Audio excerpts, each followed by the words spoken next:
자, 우리가 이제 역학적 에너지 보존이라고 하는 90페이지에 이제 좀 해괴망측한 단원이 이제 등장을 했습니다.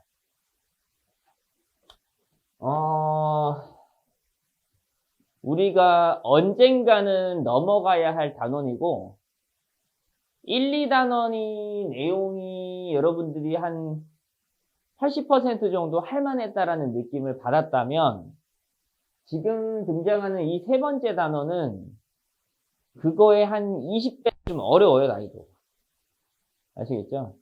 이 난이도가 어려울 수밖에 없는 이유를 미리 공개를 해드릴 테니까, 그렇구나 하고 한번 들어보시면 됩니다. 자, 지금 무슨 말이냐면, 물리 원 시험을 보면 100점 방지용 문제가 나올 거 아닙니까? 그죠? 누구나 만점을 받게 할 수는 없는 거잖아요. 변별력이라는 게 있으니까. 그러면 무조건 이 단원에서 변별력 문제는 등장을 합니다.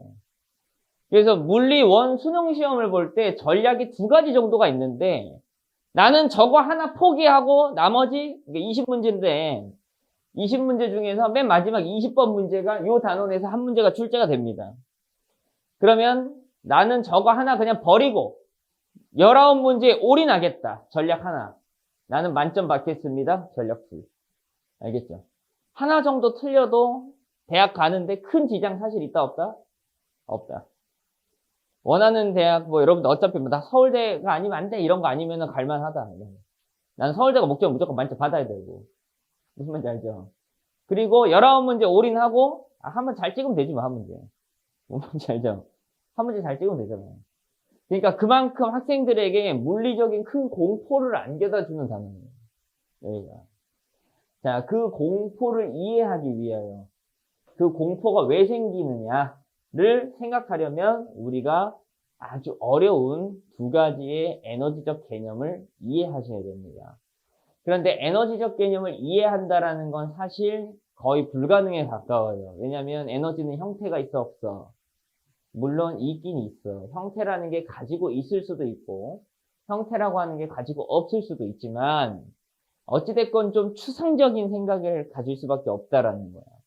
에너지 뜻을 찾아보면 되지 않습니까, 선생님? 에너지 뜻도 추상적이야. 사실 따지고 보면. 그러니까 우리가 이거를 에너지라고 하면 어떤 약간 좀 자원적인 느낌으로 가지고 가야 돼요. 우리가 매칭을 하려면. 그래서 혜연이가 기억을 할 수 있겠지만 선생님이 이제 혜연이 수업할 때는 에너지를 어떤 개념하고 매칭을 해줬었어요. 괜히 물어봤네. 자, 그러니까 돈, 이 값어치를 가진 돈에 매칭을 하는 게 가장 합리적이에요. 아시겠죠? 다른 수많은 비유들을 해보려고 노력했는데 돈만큼 와닿는 설명이 많지 않아요. 그래서 에너지를 돈과 매칭을 선생님 지금부터 한 10분 정도 매칭해 줄 거예요. 알겠죠? 그 개념을 같이 좀 가졌으면 좋겠어요. 자, 여러분 돈이라고 하는 거 무슨 말이냐면 돈은 여러분들이 물물교환의 수단으로서 특정 가치를 지니고 있어요. 맞죠? 자, 그래서 여러분들이 자산 가치라고 하면 어떤 말인지 알아요? 경제학 용어에 자산 가치라는 말이 있어요. 자산 가치. 뭐가 있어? 부동산. 또 차. 부릉부릉. 맞죠? 이런 것들 자산, 금. 요즘엔 뭐 있어요? 요즘 막 치솟아 올라가는 거. 주식? 내 주식은 떨어지는데? 그거 안 치솟아 올라. 알겠죠? 그거 다 남 얘기예요. 뭔 말인지 알겠습니까? 다 남 얘기입니다. 내 주식은 절대 안 올라요. 응? 요즘 뭐 비트코인 이런 거 있죠. 요즘 또 비트코인 가격이 하늘로 막 치솟고 있어요. 난 또 왜 그게 치솟는지 모르겠는데, 선생님 같은 경우는 이제 금하고 달러하고 주식하고 세 가지를 같이 하거든요. 선생님은. 근데 어차피 그런 건 관심이 없죠. 어찌됐건 그런 수많은 자산 가치를 띈 게 있어요. 근데 가장 큰 자산 가치는 현금입니다. 무슨 말인지 알겠죠? 캐시, 여러분 주머니에 있는 것들. 자, 그러면 이제 무슨 말이냐면, 자산 가치, 즉 돈을 두 가지로 나누셔야 되는데 개념을 다 같은 돈이 아니라 내 돈과 내 돈이 아닌 걸 나눠야 돼요. 일단 첫 번째. 자, 내가 당장 가지고 있는 돈 있죠. 너희들 지금 뭐 네 통장에 있는 돈이거나 아니면 네 주머니에 있는 돈이거나 너 지갑에 있는 돈이거나 집에 네 책상사라에 꼽을 쳐둔 돈이거나 여러분들 그 돈, 그건 니들 거죠. 그건 당장 내 거, 니들 거. 그런 돈이 있고 잠재적 자산 가치라고 하는 돈이 있어요. 잠재적 자산 가치. 내 돈은 아닌데 내 돈이야. 그러니까 이 병신 같은 말을 이해해야 돼. 그러니까 내 돈이 아니야. 근데 어차피 내 돈이야. 가장 확실한 건 무슨 말이냐면 여러분 내가 이거 나쁜 말 하는 게 아니에요. 이해를 도와주고자 하는 말이면서 동시에 현실적인 말이니까 잘 들어요. 여러분들의 부모님이 여러분들에게 잠재적 자산이에요. 어차피 유산이 상속될 거기 때문에. 갑자기 슬퍼져? 어? 그런 얘기 하는 게 아니라, 응? 이 말을 이해해야 된다니까. 내가 가지고 있는 돈은 내가 가지고 있는 돈인데, 지금 내 돈은 아닌데, 어차피 내 돈이 될 돈이 있어. 응?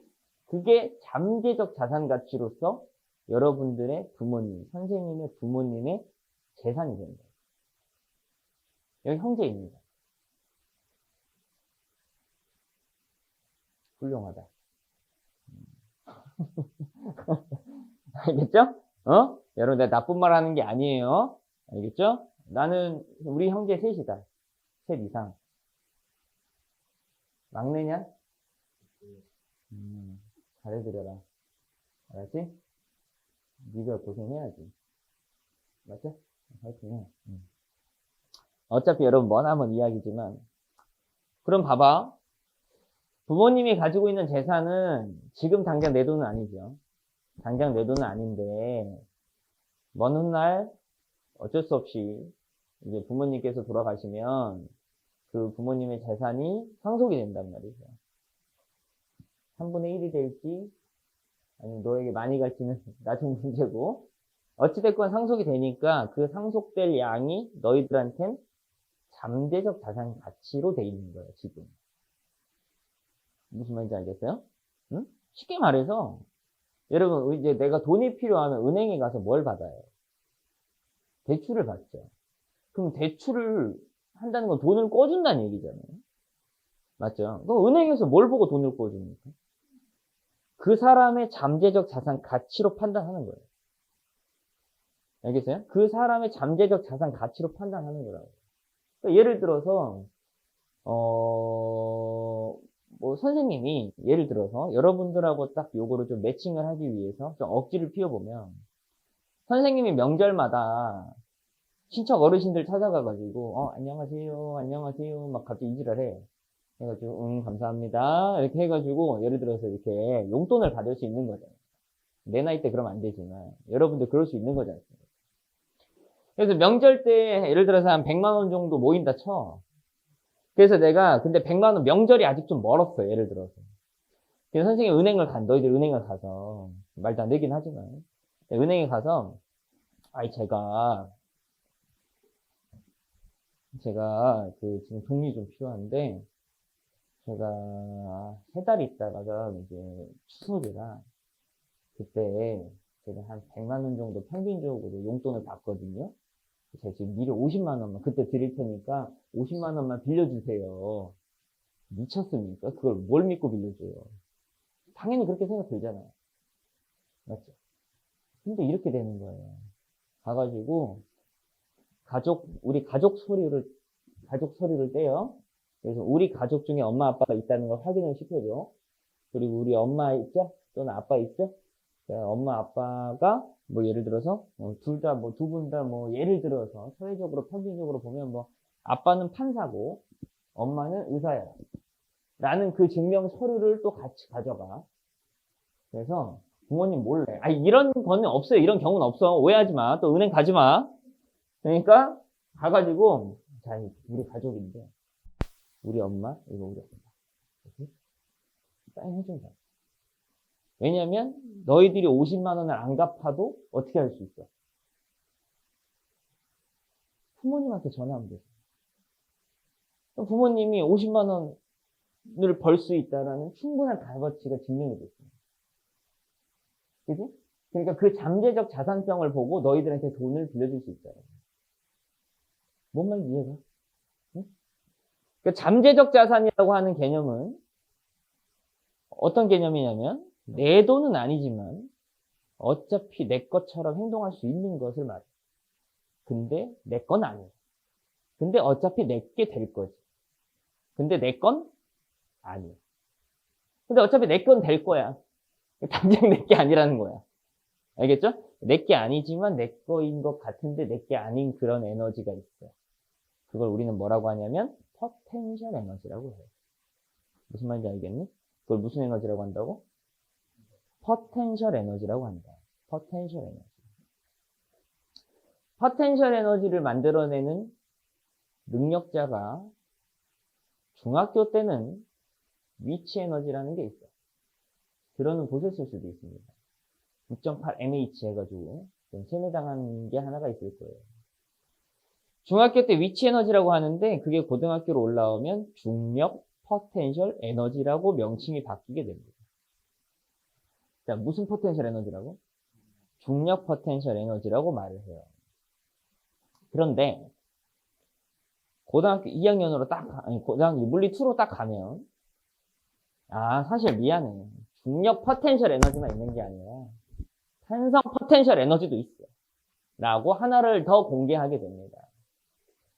그리고 또 뒷단원으로 가면 근데 미안해. 그 두 개 말고 전기 포텐셜 에너지도 있어. 라고 또 이야기를 해요. 그리고 또 대학교를 가면 사실 구라지롱 자기 포텐셜 에너지도 졸라 많아져요. 갑자기 막 하나씩. 배워도 계속 뭔가 등장을 한단 말이야. 그러니까 이 수많은 포텐셜 에너지들이 있는데 지금은 중력 포텐셜 에너지만 공부할 거야. 무슨 말인지 알겠죠? 중력 포텐셜 에너지만 공부하게 될 거예요. 자, 그러면은 중력 포텐셜 에너지를 해석하셔야 되는데 중력 포텐셜 에너지라고 하는 것은 중력 때문에 잠재적 에너지가 나에게 들어올 수 있다는 겁니다. 자, 돈이 에너지라 그랬죠? 맞죠? 그러니까 이런 거예요. 중력을 여러분들의 부모님이라고 생각하시면 돼요. 쉽게 말하면. 알겠죠? 중력이라는 존재를 여러분들의 부모님이라고 생각하시면 되고 싸돌아다니는 물체가 있겠죠? 2kg짜리, mkg짜리가 있겠죠? 그게 너희들이 돼야 됩니다. 아시겠죠? 그러면 너희들이 당장 수중에 가지고 있는 돈이 있죠? 그게 물리에서는 운동 에너지가 될 거예요. 알겠죠? 그럼 에너지는 크게 두 가지 맥락. 내 돈과 나의 잠재적 돈이 있는데 내 돈의 에너지에 해당하는 게 뭐가 되고? 운동 에너지가 되고 잠재적 돈에 해당하는 게 뭐라고요? 주어가 빠지면 안 돼. 중력에 의한 포텐셜 에너지 두 가지의 개념이 있어. 이거를 싹 다 합치면 우리는 나의 총 자산이 되고, 알겠죠? 물리에서는 그걸 역학적 에너지라고 합니다. 이렇게 매칭이 됐나요?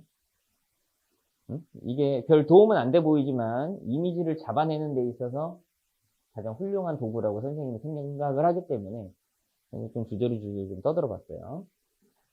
자, 그러면 우리는 역학적 에너지 그냥 라지 2라고 지금부터 주로 쓸 거예요, 선생님이. 역학적 에너지의 두 가지 개념이 존재한다. 하나는 운동 에너지. 하나는 뭐라고요? 중력 포텐셜 에너지라고 있는데 쓰기 귀찮기 때문에 포텐셜 에너지에서 EP라고 주로 쓰는 거예요. EP. 그 다음에 운동 상태를 나타내는 게 카이네틱이라는 용어가 있습니다. 그러니까 EK 쓰시면 돼요. 영어 관심 갖지 말고. 자, 그래서 운동 에너지라고 하면 지금부터 선생님 어떻게 표기할 거다? EK라고 표기할 거고요. 중력에 의한 포텐셜 에너지는 EP라고 표기할 겁니다. 한글로 주저리 안 쓸 거예요. 무슨 말인지 알겠죠? 자, 그럼 이제 운동 에너지라고 하는 거는 내 거, 물체 거가 되겠죠? 중력 포텐셜 에너지는 부모님 거라고 생각해 주시면 됩니다. 선생님 지금 패드립 하는 게 아니에요? 이거는 어쩔 수 없는 거야. 자, 그래서 부모님과 내 거, 이렇게 두 가지로 나눠놓고 우리가 생각을 지금부터 이끌어 나갈 거고, 아주 많은 공식이 등장할 것이며, 그 많은 공식들을 문제에 어떻게 적용하는지까지 오늘 선생님이랑 열심히 해볼 텐데, 한 가지만 더 이야기를 하고, 잠시 끊었다가 이제 본론으로 들어갈 거예요. 자, 중력 포텐셜 에너지. 자, 부모님 이야기로 다시 한 번만 가보도록 할게요. 여러분, 여기 학습 목표를 굉장히 다시 한번 잘 봐주셔야 돼요. 여기. 자, 학습 목표를 좀 키워드릴게요. 너무 중요한 말이 있어요. 뭐라고 써있죠? 우변을 확대하면 델타 E라고 돼 있죠. 맞죠? 에너지의 변화라고 되어 있죠. 에너지의 변화. 학습 목표는 에너지의 변화가 궁금한 거예요. 그런데 학생들은 뭐가 궁금하게요? 그래서 에너지가 얼마지가 궁금해요. 여러분, 학습 목표는 에너지가 얼마 변했을까가 궁금한 건데, 얼마 변한지를 알려주기 위해서 여러분들에게 교과서를 만들어줬고, 그에 상응하는 설명을 써드렸는데, 여러분들은 뜬금없이 그게 다 자체 필터링이 돼서, 아, 에너지 공식이 이거구나, 라는 걸로 끝나요. 학습 목표는 에너지의 변화를 알려주는 겁니다. 아시겠죠? 자, 그럼 여러분들 지금부터 잘 보세요. 포텐셜 에너지 부모님의 재산으로 잠시 눈을 다시 돌려보도록 할게요. 엄마, 나 오늘 친구들이랑 영화 보고 밥 좀 먹게 10만 원만. 이렇게. 응? 무슨 말인지 알겠어? 엄마, 나 오늘 학원 가면서 문제집 하나 사야 되는데 20만 원만. 이렇게. 알겠죠? 부모님한테 예를 들어서 10만 원을 받았어. 그러면 내 돈은 는 거야, 준 거야? 내 돈은 는 거지. 운동 에너지 는 거야, 준 거야? 늘어. 근데 포텐셜 에너지는 어떻게 됐을까? 줄었겠죠. 여러분, 포텐셜 에너지는 부모님한테 돈이 있어야 나한테는 포텐셜이 높은 거예요. 무슨 말인지 알아요? 근데 어차피 나중에 받을 거잖아요. 이게 나중에 받을 가능성, 그 가능성의 양이 포텐셜이잖아요. 근데 지금 당장 받아버리면 나중에, 지금 10만 원 받으면 나중에 받을 10만 원은 준 거잖아요. 줄어든 거잖아요. 그러니까 포텐셜은 줄어든 거예요. 지금 이 말 이해해요? 맞죠? 그럼 부모님 포텐셜, 아니, 그러니까 부모님 된다. 나의 포텐셜 에너지의 변화량은 지금 얼마 됐어요? 돈으로 말하면 10만 원 합시다. 10만 원 받았다 칩시다. 그러면은 내가 엄마 부모님한테 10만 원 감사합니다. 그러면은 아, 나중에 받은 포텐셜이 줄었네. 이렇게 되는 거지. 하지만 당장 내 돈은 는 거야. 무슨 말 이해가? 응? 그래서 포텐셜이 줄어든 건 10만 원인 거 알지? 그럼 포텐셜 에너지는 얼마예요, 여러분들? 지금 너희들이 가지고 있는 포텐셜 에너지, 여기서 포텐셜 에너지는 부모님의 자산 가치를 말하는 거죠. 여러분들 부모님의 자산 가치 얼마입니까, 지금 알아요? 모르죠. 부모님은 계속 일을 하실 거고, 업무를 하시는 만큼에 대한 수익이 계속 발생을 하실 거예요. 그럼 부모님, 너희들의 포텐셜은 어떻게 되는 거예요, 지금 계속? 늘어나죠. 물론 줄어들고 있을 수도 있어요. 조금 이렇게 말하면 좀 슬플 수 있지만 여러분들의 포텐셜 에너지가 줄어들 수도 있다고요. 하지만 일반적으로 앞으로 미래를 봤을 때 늘어날 거예요. 맞죠? 여러분들 지금 너희들이 살고 있는 집 부모님 이름으로 돼 있을 거 아닙니까? 맞죠? 그 집은 돈이 아니죠. 집은 돈이 아니에요. 그거 그냥 철골 구조물에다가 콘크리트 발라놓고 그냥 이렇게 유지를 한 거야. 그냥 이렇게 마감한 거야. 근데 내가 맘만 먹으면 그거 팔아서 돈으로 바꿀 수 있잖아요. 그것도 포텐셜이란 말이에요. 그것도 포텐셜. 5분만 참아. 5분만. 자, 그러면 여러분들은 뭐에 집착하지 말란 얘기냐면 내 포텐셜 에너지는 얼마지? 에 집착하지 말란 얘기야. 어차피 모르니까. 알겠어요? 어차피 모르니까. 하지만 내 포텐셜 에너지가 얼마나 변했지는 굉장히 유심 있게 관찰해야 돼요. 당장 받은 10만 원 때문에 내 돈이 늘고 부모님 돈이 줄고 부모님 돈이 준 건 관심 없어. 내 포텐셜이 준 게 중요한 거예요. 이해가? 변화에 집착을 하는 거지 그 중력 포텐셜 에너지가 몇인지 제발 관심 좀 꺼줘. 알겠니? 중력 포텐셜 에너지를 계산할 수 있다 없다? 있어. 있는데 조금 머나먼 이야기야. 알겠어? 왜 그런지. 왜 계산할 수 있는데 계산할 수 없다고 이야기를 하는지에 대해서 두 번째 시간부터 이어서 설명이 들어갈 거야. 하지만 명심해. 포텐셜 에너지의 변화에 집착하는 거지 포텐셜 에너지가. 그래서 몇이지? 엄마한테 가가지고 뭐 돈이 얼마 있어. 이렇게 이런 거 하지 마. 뭔지 알아? 그런 뜻이 아니니까. 괜찮죠? 내가 이 수업 할 때마다 애들한테 혹시 무서워가지고 내가 항상 이런 얘기 하는데 오늘 뭐 배웠어? 그러면은 뭐 유산 상속 이런 거 배웠다 하지 마. 뭔 말인지 알죠? 이런 말 하지 마세요. 괜히 오해하시니까. 오케이. 잠깐 끊었다가 이어서 이제 수식으로 들어갑니다.